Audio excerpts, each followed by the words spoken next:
Okay. Okay. We're doing today halacha above. We're there. The Mechaber says it's, if you look on the screen, it's on the second line. Talking about the dinam of tipas chalav, where a drop of milk fell on the outside of a pot that was cooked in fleshligs. And there it says it's a connection to that. It says if enough will connect the aish, if the drop of milk fell in a place where there's a fire there, facing the fire, then mutter, it's okay because she'isar from Yavshay, because the fire burns it up before any Blios could happen. Okay, and so no, it doesn't happen. It gets burnt before it's able to transfer the Blios, and therefore you don't have to worry about the milchiks and fleshligs in that case mixing together. Okay, this din that the aish could burn up a davar mud is important. One of the two parts of the shiloh that can you use your stovetop grapes for milchiks and fleshligs, the same one for milchiks and for fleshligs. But I'm going to wait to talk about that until we get to the second half, which is the second part of it, which is coming soon, coming whatever in a few dinim. So I'm going to wait to talk about the stovetop until we get to there. Okay. Another thing that it's negated to, is in the house of Hagal's Kalim, that there the Pri Megadim says that we know that there's a difference between Libun and Hagala. Libun burns the blia, destroys it where it is, and Hagala draws the blia out of the kli. So so therefore, for example, you could do Libun even when the kli is ben yaimai, but Hagala you have to wait for the kli to be ein ben yaimai because we don't want the blia that came out to go right back in. So Pri Megadim says, what about Libun kal? He says, what about Libun kal? Does that burn it or does that draw it out? So he says, he assumes that it draws it out. It works like Hagala, it draws out the tam. So he says, well, if it draws out the tam, he says maybe. He doesn't say for sure. He says maybe then you have to be Ein Ben Yaimai, or you can't do it on Pesach, which is connected to the same thing. He says because if it's drawing the tam out, just like Hagala is going to put it back in, so Libun does also. So when we learned Hagal's Kalim, we spoke about this. I'm mentioning it today because one of the reasons to disagree with the Pri Megadim is even naniach it's correct that it draws the tam out, but when the tam comes out, now there's a fire right there. There's a fire right there that did the Libun kal. So if Libun if a fire could destroy a davar mud of liquid milk, physical milk that's actually coming out, imagine what it could do to the blia, something just in the air, something little like that. Then of course it would be served that thing, and that's one of the reasons why people don't follow this Pri Megadim. Okay, they say it might be true that it draws out the tam rather than burning it. That could be, but that doesn't cause a problem. Even the Pri Megadim himself is not true. It's we don't consider it to be a problem. So I'll go to the fire, and you have to say just the heat. Correct. The strong heat there that's making the Libun kal is going to do the same thing also. Okay. And now, but what we're really going to talk about, our main topic for today. That's relevant for kashering ovens or home ovens. For kashering ovens, yes, but when we learned Hagal's Kalim, we found there are other reasons why a home oven might need to be in a binyan anyhow. Other reasons for the side, but yes, for this reason you wouldn't have to wait. That's correct. You could do it even if it was binyan. Yes. Okay. Unless for the traditional reason why things have to be in a binyan, maybe you could do it. Yes. Okay. So our main thing we'll talk about is freeze dryers. We'll see as we talk about them that freeze dryers have to do with the shiloh also. Okay. In a small amount. We're going to talk more freeze dryer than the shiloh, but like that. Okay, like this. Okay, well, how does freeze dryer work? Okay, so what we're looking at here is as if you're looking straight into the freeze dryer. Okay, and this is an empty chamber. Okay, let me back up before I tell you how the freeze dryer works. Okay, when you want to dry something out, you want to remove all the moisture out of it, you heat it up. So like you could put a piece of meat into an oven that's 150 degrees, and it'll turn into beef jerky. Okay, you dry it out for a couple of hours, and it'll dry out to turn into beef jerky. And you take vegetable herbs, and you put them into an oven that's 120 degrees for a few hours, and also it dries it out. You make dried like herbs that you have in your house, the spices that you have in your house. That's how they dry them out. Okay, or we talked about once evaporating. You could even do at a vacuum, and you could evaporate juices at even lower temperatures. Okay, we talked about that, how evaporators work. Okay, but all of those, the long and short of all of those is that you're taking a liquid and you're turning it into a gas. Okay, so you're taking the juice was the easiest case. It's actually a liquid, and you're turning it into a gas. Or you're taking the water well, if it's a juice, it's the easiest part. You're taking the water and boiling it out. Even when you're taking a piece of meat, the liquid, the water is in it's solid right now. It's in the meat. Turns into a liquid, and then it boils out, and you get it out. Okay? Long and short is you're using heat to get it from being a liquid to being a gas, a vapor. Okay, but that heating affects the quality of the food. Okay, it takes away from the other properties that the food has to it also. So it came along people. And it's somehow connected to World War II. I'm not sure, whatever. And they found that Connected to what? World War II. At the end of World War II. No, take oranges and you evaporate it. And you put the water back in. It won't be the same quality. Right, it's not the same quality. You've taken some of the other things out with it also. You've ruined it also. By that heating, ruined it also. Okay, so they figured out a way to go from solid to gas without ever being a liquid. Okay? The process it's called sublimation. Okay? I don't know what that means, but it means is you go from being a solid to being a gas. Imagine you have a piece of ice, okay, and the piece of ice goes from being a piece of ice, that's a solid, to being a gas without ever being a liquid in between, which sounds impossible, right? Ice has to first be liquid, and then it keeps on getting hotter, and it turns into a vapor. And this goes from being solid. I don't think liquid trapped in a fluid at room temperature is not a solid. So it's a liquid. Right, it's a liquid. It's just so that goes from right, correct. It goes from being a liquid into being a gas. Okay. But here what happens is going from a solid to being a gas. He's asking what's in a gas. Are you in Give an here? example. No. I'm saying it's not a solid. There's no such thing. Okay, so if it's so you'll see if it's a liquid and your piece of meat that the water in there is in a liquid form, and now we have to do something to get it out from being a liquid form to being a gas. We have to do so much to it that it affects the food. We're going to turn it into a salad. We're going to change it from being a liquid into being a salad.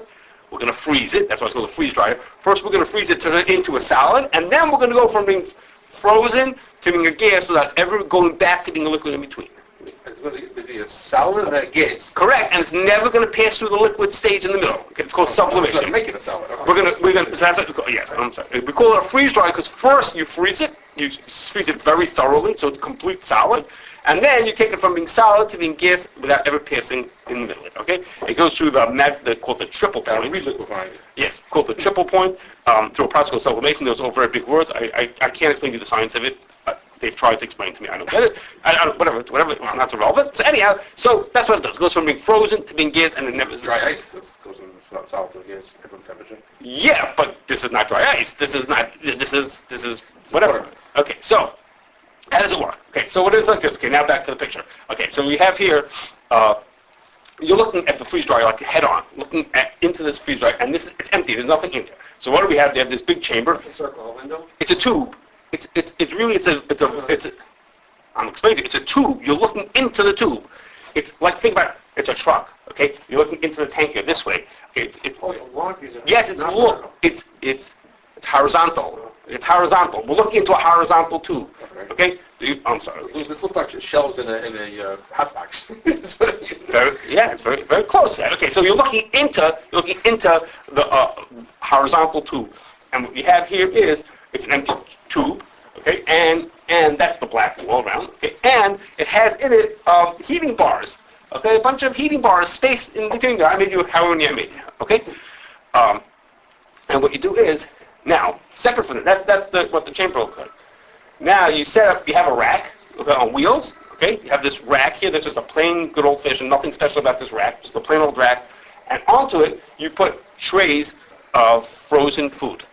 Okay, the food has not just frozen, it's like seriously frozen. They put it to deep freeze, usually like 20 hours. Like it really has to be thoroughly, completely frozen. Before they even move it in.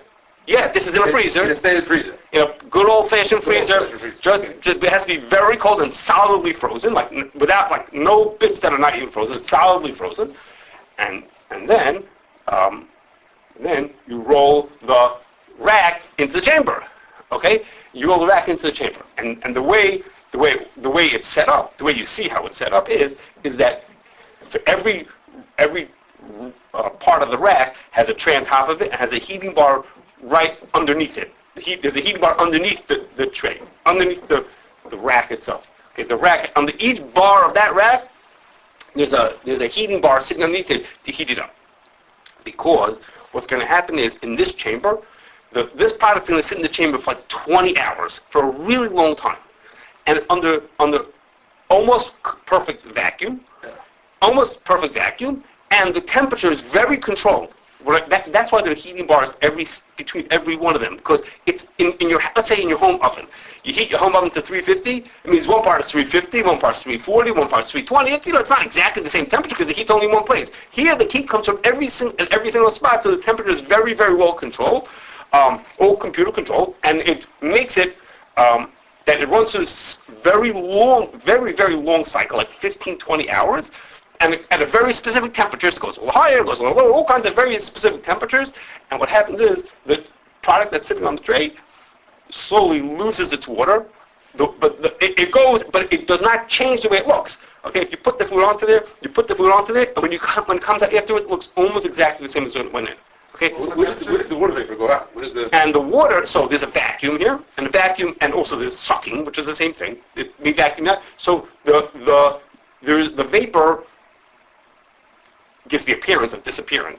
In other words, it doesn't. You don't see things coming out of it. It's turning into a vapor, but it's coming out very slowly into a vapor. And as that's happening, it's completely being yanked out of the machine because we want it can't be any liquid in the machine. Liquid is the enemy over here. We want to not have liquid on these products. We want to go from. What temperature is this? So it depends in the 140, 150, 160 range. Okay. Not even no extreme temperatures there. No, just the opposite. The vacuum is what's letting things boil, but we're not trying to We're not trying to boil. We're trying to get to what they call the triple point. The triple point, whatever, I don't know what the science is. It's where the solid, liquid, and gas are all at the same stage. I don't know what that means. I'm saying words I don't know what I'm talking about. And at that point, it can go from being a solid. It could pass from being solid to gas without having to be in the liquid stage. Okay. What kind of food is this? So, what kind of food? Good question. Okay, so they've tried to do with things like lettuce, okay, but lettuce has so much moisture in it that when you're finished, there's nothing left, okay. But they do look so things that too much moisture doesn't work. But like for example, if you buy an instant soup and it has vegetables in it, those are freeze dried. Okay, that's a freeze dried. So you can see the peas that are over here. Okay, I'll put it on the screen. The peas over here. It looks like a regular pea. Okay, it looks like a regular pea. There's nothing. It doesn't exactly look like a regular pea, but give or take, it looks like a regular pea. But it's been freeze dried. All the moisture is cooked. It was not cooked. Oh, I don't know if it was cooked. I shouldn't say. I have no idea if it was cooked or not. But it was. I don't know if a pea needs to be cooked. But it's a pea. It's corn. Okay, it was frozen. The moisture was taken out of it by freeze drying, and now if we put it back into water, it'll reabsorb it and turn, so to speak, back into a regular pea the way it was originally. It's the same size it was before. It's the same, everything as it was before. How is that possible? The moisture is that? Because when we freeze dry, it holds its structure without having any liquid in it. Okay? That's why like lettuce, it didn't work. Because, and if you feel it, you'll see it, it's very fragile. You can try. You can see it's fragile, and you could crack it, but when you freeze dry it, it held onto it. Okay? So they do it for vegetables like you see it in your soup. You hopefully don't see in your soup that they do it also for shrimp. Okay? Shrimp is somehow a big one. Meat, fruits and vegetables like strawberries, like if you make breakfast cereal that has strawberries in it, okay, those are freeze-dried strawberries. Okay, you can't put regular strawberries into your cereal. And the value of freeze-drying it is? It holds the quality of the product. Quality, and it's shelf-stable. Right, it doesn't need to be frozen, yes. It doesn't need to be frozen, and it'll never rot because there's no moisture in it, and it's supposed to taste good. It's supposed to be like the original thing, okay? Isn't coffee freeze-dried also? And coffee, yeah, we're going to get to coffees. I have coffee here. We're going to get to the coffee in a second, okay? And coffee is a big thing that people freeze, and herbs, okay? Herbs also are things that are freeze-dried. So the herbs and the... But you can't eat freeze-dried stuff. It needs things to be reconstituted. You can eat it. It just doesn't have the consistency that you want to have of a pea. It has everything of the pea is in there. It just doesn't. It's everything. All you can add to it is water to make it back, so to speak, into a pea. Okay. I'm going to use peas, herbs, and coffee. Hold on. We talked about an evaporator. You make a pressure. And you vacuum. And then you boil it out. Right. What's the difference? Because over here, you're not boiling it. When you boil it out, it first has to be a liquid and then to be a gas. Here, the structure makes it that it goes, it is a vacuum. How does it work? What's the difference? Is the area evaporating at 160 and here also?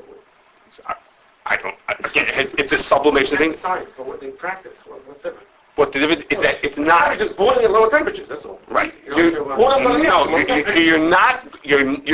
You're getting to a very specific place where it doesn't have to turn into a liquid first. Same temperature. It's solid, Vacuum. How much of what's? but it's ice. The thing you're putting in is ice, not Like liquid. put it in frozen. You put it in a frozen thing, and somehow it goes from being frozen to being vapor, and magically skips that liquid state. You can't, that amount of juice, frozen juice, you can't put it into an evaporator. I mean, you could go into evaporator, it would turn into liquid juice, and then it would boil out. But that's not what's happening here. Okay, now, so the coffee and the herbs, I'm just going to use it as an example of just show you a detail, and that was like this. Okay, the difference between, I randomly price things, okay? This is just a sample, okay? The difference between freeze-dried and spray-dried coffee. Freeze-dried coffee tastes... Can you just back up a step? Yes. You're talking about coffee beans, coffee liquid. Right. which one? Okay, good. Okay, so I should explain that. Instant coffee. It is instant coffee, yes. Coffee beans or ground coffee are not cooked yet. When you make instant coffee means is you take coffee beans, you roast them, and you make a pot of coffee, a really, really big pot of Not coffee. concentrated. Oh, No, not concentrated. You make a... instant coffee is not just roasted beans. I said first you roast the beans, and then you make a big pot of coffee. That's what the company's doing. Grind them, presumably. And then you percolate them, you make them, you cook them into a big pot of coffee, and then you take the water out of It's it. not concentrated strong? It doesn't make difference whether it's concentrated. The point is, Why would you add water to take out water? it's not my problem. And then the point is, you make a big pot of coffee. You can make it concentrated if you like to. A big pot of coffee, and then you boil the water out of it. So now you have. I thought it was spray dried.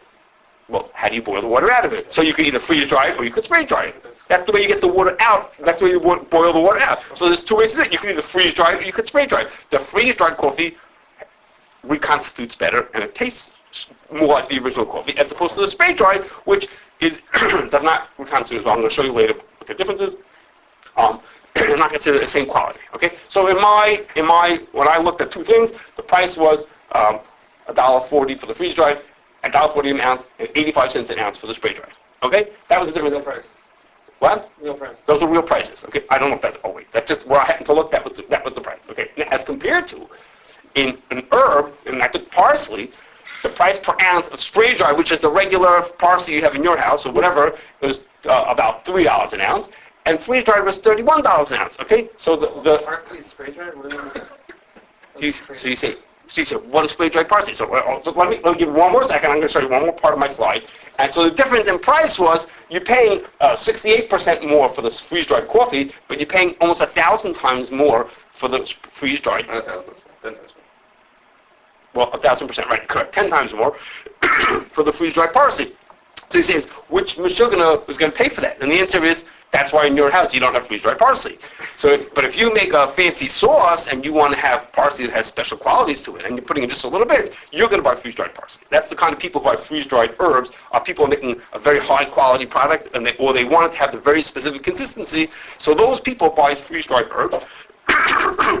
There's quite a market for it, but not for me and you.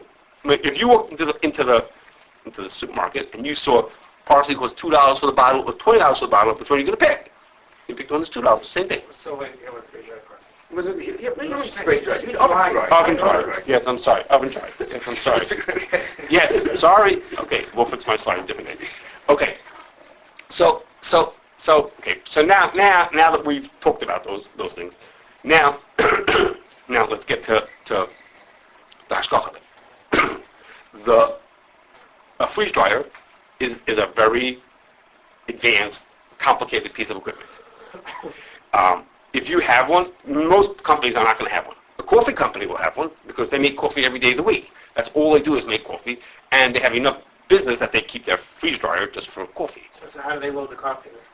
They freeze trays of it? Yeah, they take the liquid, freeze it into thin trays of it, and then put it into there.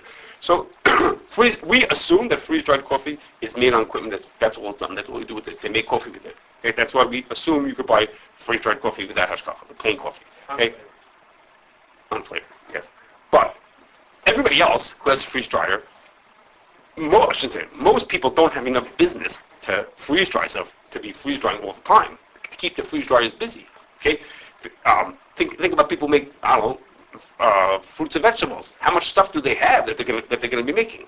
So it's very common that the person either owns the machine and he lets other people send stuff in, or they have a toll person, a guy who does it just for everybody else. You have some stuff to do, you send it to him, and he freeze dries it for you and sends it back to you. Like we give Hashgachah to a company that their real business is, also one part of the business is freeze drying fruit. fruits, and the other part of the business is freeze-drying ice cream and yogurt. Okay? They got to keep themselves busy. They have to keep things going in machinery. Freeze-dry ice cream? Yeah. You know what I mean? So you say, why would any Michigan want to buy freeze-dried ice cream? You sort of missed the point because it's not cold. It's a good question. I don't know. Okay, but It gets stable or whatever, I don't know. But what are you doing with it? Because it's not cold. It's not ice cream. I gotta reconstitute it. No, you could reconstitute, but I know. People eat the ice cream and the yogurt. They eat straight. Okay, they eat in the freeze-dried form. The yogurt actually. You've seen this retail. Yeah, the yogurt is a big product for babies. It's a baby food. It's called baby treat. They're like little drops of yogurt. Those are freeze-dried. They're freeze-dried. Okay? Probably by our company. They're one of the big people who does it. Okay. Anyhow, the one we certify. Anyhow, but then people make shrimp and these vegetables that go in here, and the same company will make 100 different things. Okay? So, Is that meat, right? meat, yes, meat and shrimp. For some reason, shrimp is big in the non-Jewish world. These soups have shrimp in them. Anyhow, so the good thing, Hashgachah-wise, is that assuming we have, let's say, however we'll talk in a second, we have separated freeze dryers or whatever we have to have that separate. The good news is the process is really slow. Okay, the product sits on a tray for 10, 20 hours. It sits in the freeze dryer for 20 hours. So the mashgiach who walks in, you can't hide anything in a freeze drying company. Okay, because when you walk in, if let's say the red trays are the milchik ones and the black trays are the parav ones, okay, you look in the freeze dryer, you're going to see what it is. There's no playing games over here because it's in there for a zillion hours. So the mashgiach who walks in will see what's going on. So if they're following the rules, it's in a way that makes it easier to see. Batches don't take 5 minutes to make; they take 20 hours to make. So it's easier to be on top of things when you're watching it. When you actually walk in, no one could play games and move things around. They allow companies to be kosher trays as long as they have separate trays, and when the mashgiach pops in. So no, I'm saying ovens too. we're going to get to that's what we're talking about. The chamber says that. We're talking about the chamber in 1 second. But tray-wise, so depending on the setup, but there's a potential for knowing which one is which because you can catch them. It's easier to catch them. Okay? Now, the trays is assumed, the trays that the food sits on, those would have to be separate or kasher, one way or the other, whichever you want to do. You want to separate or kasher, however you want to do that. Obviously, that needs hashgachah in the kasher thing. Okay, both of them. What about the chamber and the racks? Okay, what about the chamber and the racks? So if you don't know, if you just look at it, you say, well, we're boiling water in these things, and there's problems of Blios of zayah going from the food all over the place. We're boiling it out, and that's when we come back to our din, which is no. The din is what the din we're talking about is that the eish is shoref of davar moued. So every single one of the trays of frozen food has on top of it a heating tray, a heating bar right on top of it. Okay, so as the vapor, any vapor that would come off is coming up to the heating bar that's right on top of it.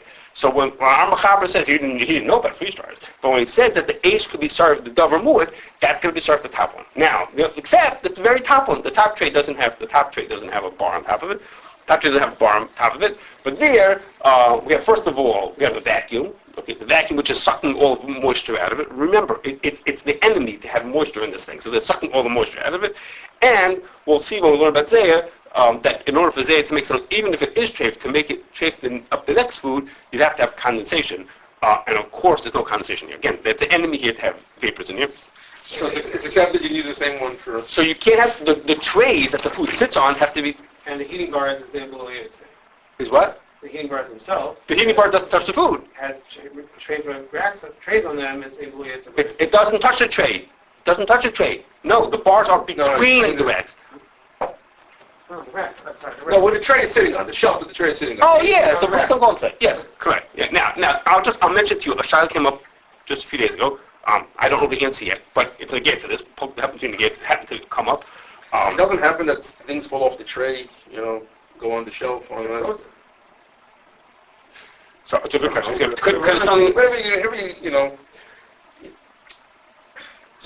Scientifically, whatever, in the real life, things happen. Where would it fall? So you think maybe it falls onto the rack? That's what you worry about. It'll fall onto the rack. Okay, I'm not sure. I'll have to think about that part. Now, I'll mention to you a shayla came up. A shayla came up this week. A shayla came up about a week ago. Just interesting. It seems that there's a new thing that people have started. There's one company in the United States who's doing it that I know. People who have mother's milk, and right now what normal people do, they want to save it for a different day. They freeze it. Okay, so this company says is, you can send us the frozen milk, and we will freeze dry it for you, and send it back to you as a powder, and now it's shelf stable. Now you could travel with it, you could do things you don't have to keep in the freezer. Okay, so this is you want to have, this person wants to have the mother's milk for their baby, they don't want to have to keep it frozen, so they ship it, you have to ship it frozen to them, they freeze dry it and send it back to you with instructions. You sent us 4.2 ounces, so we give you back this much powder, put this much water. Milk. And of course, they guarantee it. So there's questions, is it your milk? That's one part of the shiloh. Is it really your milk? There's also shilohs because even if it's your milk, there are dinim, we talked about the only dinim, you're only allowed to give milk to a baby, mother's milk to a baby, while he's still nursing, not when he stops nursing, so you can't hold it or give it to your neighbor. Okay, I'll put that on the side. But the shiloh is on the freeze drying itself. Okay? So we're looking into it. We don't know yet. But it might So they came to us? This one company came to us? No, a consumer came to us. Oh. Consumer came to us. So the question is like this. My assumption, this is we don't know yet. Assumption is when people, let's say 50 people send in their milk, they're not dumping everybody's stuff onto a tray and then giving it back to the afterwards. We hope. We assume that they're keeping everybody separate. Okay, so what does that mean? How are they keeping everybody separate? How are they doing that? So somehow, Kinneret, my guess is, they're keeping it in your original package, and they're opening the package. Okay, they're opening the package, but keeping it inside, so that when we're finished, all your stuff stayed in your package, and the next person stayed in their package. They send you a specific package to send it to them? I don't know. I think they send you a special package. But if not, whatever. Yeah, I think they send you a special package. So they're keeping each. So instead of it looking like this, it'll be like shelving that could hold 50 packages on it, and put everybody's into it. We freeze dry the liquid out of it, and then keep your powder in your own special pouch, so yours is yours, and the next person's is somebody else's. But just to say is that there's no shared trays. There's a tray, but there's a barrier between the only thing that could become not kosher is the thing that's touching the food, and that's yours. If they do shrimp in there the next day, it's hard to imagine, but if they do shrimp in there the next day, the magnificent, it's not touching your tray. So that's what I was thinking. We're still poking around for this issue. Dedicated freeze dry for this. Right. So if it's dedicated for mother's milk, if it's really, which probably is just structurally. No, it probably is because of structurally. Think about what it has to be built like to hold these little packages. Probably built differently, or maybe have different racks than you do for shrimp. I'm not sure. We wouldn't say go to non-Jewish mother's tray. That's not tray. So it's a very interesting question. Yeah, that's what should be. Because tray. It's not I said is it's just the Ramah brings it's Parashas Daven Shechina. You shouldn't do it, this and that. And Rabbi Rock has been telling me that no, people take it more seriously than that. So we're working at that angle of that to know if it's really treif. Is it more treif? If you get somebody else's milk, is that more treif? And then my suspicion is, but that they're really good at tracking. Everybody gets their own milk back. But okay, all this has to be. I'm just mentioning because it came up this recently, and we're talking about freeze dries. Okay, now. Okay, some other things are, just quickly, 3 other things. One is, freeze-dried food is meant to be ready to eat. It means when you put the water back into it, you're ready to go once that happens. So, if you're freeze-drying something that needs Bishul Yisrael, so then, aside from the freeze-drying needs Hashgachah to make sure they didn't do meat on that equipment, you also want to make sure that the cooking wasn't Bishul Yisrael. Like you make potatoes, okay, there's such a thing as freeze-dried potatoes. They would go also into instant soup kind of thing, like chunks. They're not necessarily freeze-dried, but if they would be freeze-dried, that would be. So then it's the freeze-drying is one part of the question, but they may have done something beforehand to prepare this thing to make it fit to eat once we finish freeze-drying it. That's one thing. So you're not talking about the baking that takes place? No, not in the freezer. I'm saying before it got to the freeze dryer, they had to do something to it, so that once it will be freeze-dried, you'll be able to eat it. Okay. This is not considered to be baking? It's not meant to cook it. It's there a long time, it's for sure, right? But the goal here is dafka to not cook it. Somehow. Cooking and baking, whatever. Okay, and the next is... You put raw potatoes there, it won't work? It'll work, but the problem is... It won't be edible? No, it will not be edible. No, it will not be edible. For 20 hours. Why is that not edible? I don't know. Yeah, that's... Okay, next is, most things that get freeze-dried, like whole things, like fruits and vegetables, okay, things that are solid, like a strawberry, you don't need anything to it usually. You don't necessarily, you don't usually, I didn't say automatically, you don't usually add something to it. Sometimes they do. Sometimes they'll infuse the blueberry with sugar before they freeze dry. But usually you do it straight, and therefore it would be, if it was kosher, it's probably kosher Pesach. So one of the big example of that is freeze-dried coffee that we let people use for Pesach. In contrast to spray-dried coffee that we don't let people use for Pesach. Okay? So if you haven't seen my video, this is freeze-dried coffee. You can come look at it. This is freeze-dried coffee. Okay, and this one is, and this is spray-dried coffee. Okay? And when you look at it, you see it's really easy to tell once you put it into your hand that the freeze-dried coffee is chunks. Think about it. It was frozen as a sheet and then broke up, and the chunks, you put it in your finger, you'll feel it better. It's a chunk, as opposed to the spray-dried coffee is really a powder.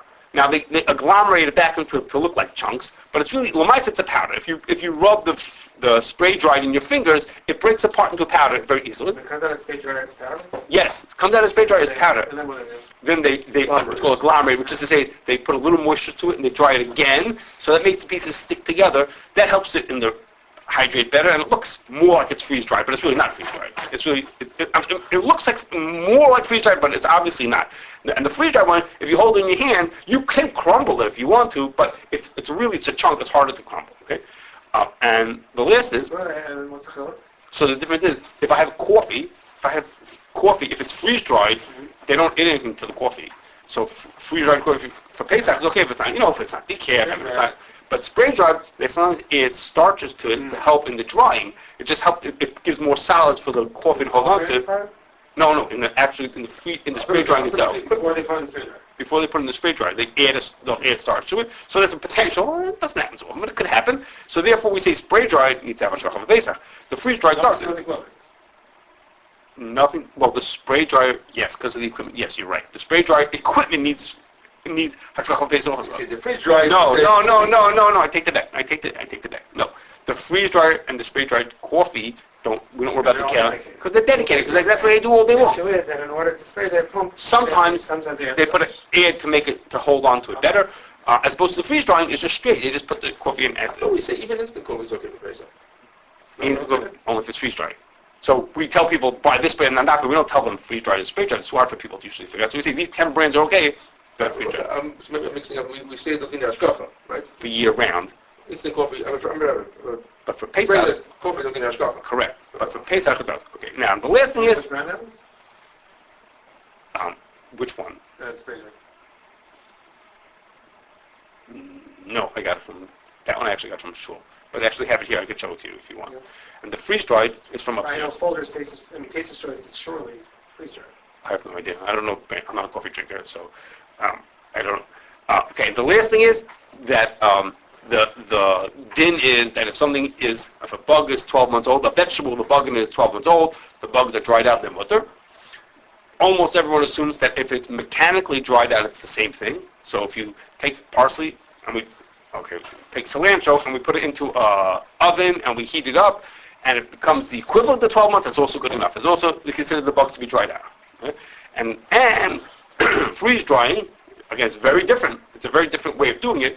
But it's also, when we went to learn, I told you about how we freeze-dried. Rabbi Kissinger did it first, and then Rebelski and Schechter were inside believers, we did it again. We freeze-dried bugs, brought it to them, and they said, yeah, those are also equally dried out. Freeze-dried bugs or herbs with bugs on them? No, we freeze-dried bugs. We picked up the trays. I don't remember, maybe put it on a piece of paper. It came from a vegetable company, an herb company, that they themselves have a machine, a tumbler, to get out bugs from it. Not the kind of bugs we want to get out, but their kind of bugs. And they have, I don't know what was a kubish or okay, underneath is a box full of a zillion bugs in it, underneath this tumbler, so we scoop some out and put them into the freeze dryer. It had to be frozen first and then freeze dried. And when he looked at them, then he said, that's fine, those are fine also. Have you tasted them? No, you just touch them to see were they actually dried out enough. Yeah, they were fine. So it's assumed also that freeze-dried herbs are not considered, bugs are not considered to be a Toloim issue also.